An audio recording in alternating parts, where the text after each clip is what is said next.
Hi, I'm Andrew Trendle. You're watching NME, and we're here with Aurora. Hey. How are you today? Nice. No, good. I'm good. Just a whirlwind trip around London, talking about not the album, the step. The step. Step one. Step. Or two. Or more than two. How many steps are there? Oh, many. So this is coming to you as Infections of a Different Kind. Yes. Drops by surprise. What made you decide to do it that way? Because I'm really bad at building things up. Or like I've dropped hints of things in kind of a very subtle way. So I think a few of you guys out there already knew the name. You already figured a few things out, which is kind of fun. It's all very cryptic. But it's just nice to have a surprise in life, I think. We need more surprises. Good surprises. Are you not good at keeping secrets? Yes. Oh. I am very good at keeping secrets. So what can you tell us about, well, we've heard Queendom and Forgotten Love. How representative would you say that they are of the record as a whole? Not that much. They're both quite different. Oh, it depends how deep you dive into music, of course, but they're quite different if you look quite close. Queendom is quite anthem-like, while Forgotten Love is quite personal. I have only one personal song. It's track number 8, the one I've been talking about for a long time now, and now you know what track number 8 is. That's the only personal song for me, and that was a song that started the whole process. That was the seed to step 1, to this whole campaign, really. Because when I wrote that song, it was in the middle of the night. I realized what the next step is, and that's why it's step 1.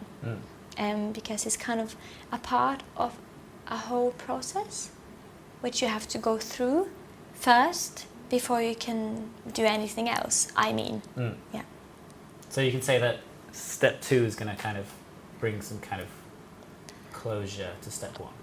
Yes, or at least it's kind of, what's the opposite of closure? It just brings you on, but it's very open, you know, because step 1, this step is a lot about, it's kind of a natural step to after my first album, All My Demons Greeting Me as a Friend, which were about looking into yourself and looking at all of it and accepting all of it, and not kind of, because it's easy to be numb rather than to be in contact with your own emotions. So that was, you know, my biggest mission back then, to make sure that we're not afraid to feel, not afraid to cry, and kind of accepting our demons as a very important part of our evolving as a human, you know. And then this step 1 is about kind of moving on with that. I think we are meant to really fight for each other, but I think it really prevents us to have the capacity to see other people when we're in pain. So first you accept that life comes with pain, and then you really work on the pain. So this step, I really want people to listen to it and feel like they're getting stronger. It's quite empowering. Many of the songs are about people taking choices on behalf of themselves, about coming back for revenge, in my more delusional stories, like It Happened Quiet and Churchyard. They all, you know, the victim kind of comes back to haunt the one that hurt them. It's just about kind of the process in becoming a warrior, a true warrior for the world. But you have to work on your own stuff first. I mean, it felt like the track Queendom arrived at just the right time, because you said that was not only a song for... You okay? Aurora doesn't drink coffee. And she asked for the blackest of coffees. Do you feel alive? Yes. Let's do this. Queendom! Queendom. Queendom! Yes. You said that was an anthem for the underdogs. Yes. But not necessarily a kind of, in a call to arms fighting way, but it was also kind of a way of saying we're all in this together, whether that be men and women, plants and trees. Oh yeah, absolutely. Yeah. Absolutely. And it's all very complicated. Like this step is about so many things, but also it has kind of one quite significant. You said red thread on English. Yeah. You know, like so. Queendom first is about accepting our differences, about learning that we are all, you know, as you said, together in this, especially in this world where the underdogs, which in some places are women, in other places men, in other places children, animals, and you know, and introverts, quiet people, which I think have so much to say, but we live in a world where no one has time to wait. And then Forgotten Love is song number 2. It's about kind of moving on from pain, even though it, and also the good part of the pain, moving on from a period in your life which was beautiful, but the memory of it is painful, and then letting go of that memory. You know, if you lose someone, if they die, for example, you carry them with you, and it's very heavy, but it's scary to let go because it's the only thing you have left. But it's so nice when it happens, when you remember to live. As Dumbledore said, does not do to dwell in dreams and forget to live.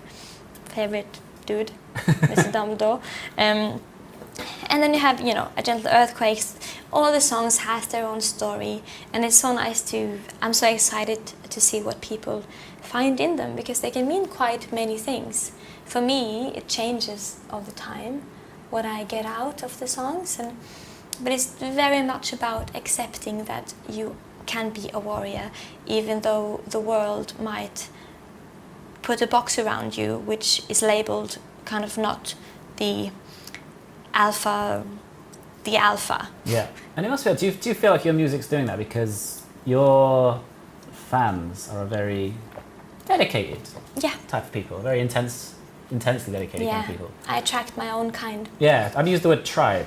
Yes, we are a tribe, definitely. I feel like we are a tribe of warriors, what we call ourselves. And it's been in my vision all the time that we could become the warriors of light. Just, you know, I don't know, I'm so passionate about it. Even when I was a kid, I always cared about, like, you know, when you first got to know that kids in other places had such a different life than you, and it just destroyed me. I couldn't sleep for days, and I cried so much, and I told my teachers and my parents, like, we need to save the world, we need to save them, we need to save everyone. And they all say, no, but that's not possible. You have to do what you can, small goals, and you won't be disappointed. But I'm tired of people, of thinking about it as an impossible thing to do. I really want my children, if it's by blood or just by heart, to experience an even better world. Because I think it's the meaning of our lives to find a meaning, whatever that is. If it's gardening or masturbating, I don't know, whatever feels good for you or the people around you. Never at the same time, though. No, not at the same time. No gardening and masturbating at the same time. Unless you have a very big private garden. Yes. Yeah. Where were we? In between the gardening and the masturbation, I think. Yeah. Yes, my album. Yeah. That's where it is. So how much mind do you pay to kind of your tribe growing? Are you happy to just have your message out there and people be receiving it? Do you think about hitting the mainstream in a big way? No.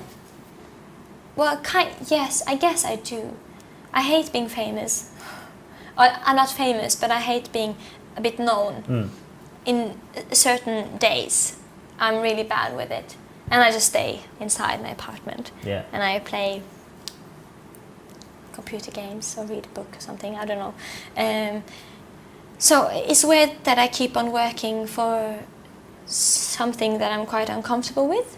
As I guess all the people like me, you know, all the people in the world, I think, wouldn't be comfortable with it all the time, because it's a very strange thing to be known, stared at. I know I look weird also, so it might be that, but you never know, you know. But it is nice to see us become more and more. And I learned, you know, it was from my tribe. I learned that we could have a bigger meaning. It was through them I learned that we can actually do things. I can do things with their help. Yeah. And they can do things with my help, because we are so in touch. Yeah. So it was actually through, you know, getting fans or friends, I don't know. I learned that we can do many things if we want. I was talking to Slotface recently. I love them. They're great. We had a trip together a few days ago, actually. Oh, where'd you go? Stokkøya, an island in Norway. Oh, sweet. Well, they said that when they saw that Sigrid had a billboard in Times Square, it inspired them. It wasn't like a sense of competition. It was like a sense of, holy shit, that's what's possible. Do you ever do you get inspired by that kind of sense of scale? It's very complicated, because I really don't care about, you know, the views or the money or as long as I can do what I can, I'm happy. And it's kind of like, it's very complicated. I don't like being the center of attention, but I do things all the time, which makes, I just can't help it. If I'm with people and I get uncomfortable, I feel uncomfortable if I stand still, so I may start dancing a bit in the street because it makes me feel more relaxed. But then, I don't know, it's kind of like I'm always working against myself in that way, because it makes me uncomfortable to be the center of attention. It would make me uncomfortable to be on a big photo on Times Square. I don't think I would like it. Of course it would be cool, but I wouldn't, I don't know, it's very complicated. I don't really want that. Yeah. I want to play shows and make music and talk to interesting people and hear their stories and figure out what I think, you know, they need and what I need, and you know, that's the only thing I care about. But I know to do that, to be able to go on tour to all those countries I haven't been in yet, to go to them where they've been asking for 4 years now, please come to Turkey, for example. I haven't been there yet, so I need to make sure that one day I can go to all those places, meet all my people around the world. That's my goal, to just be as close as possible without, you know, draining myself, of course. But I don't know if that makes sense. Yeah, does makes it? sense, Yeah.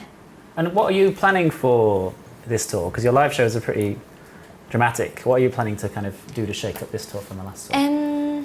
Well, it is an interesting question, because I've never thought about that before.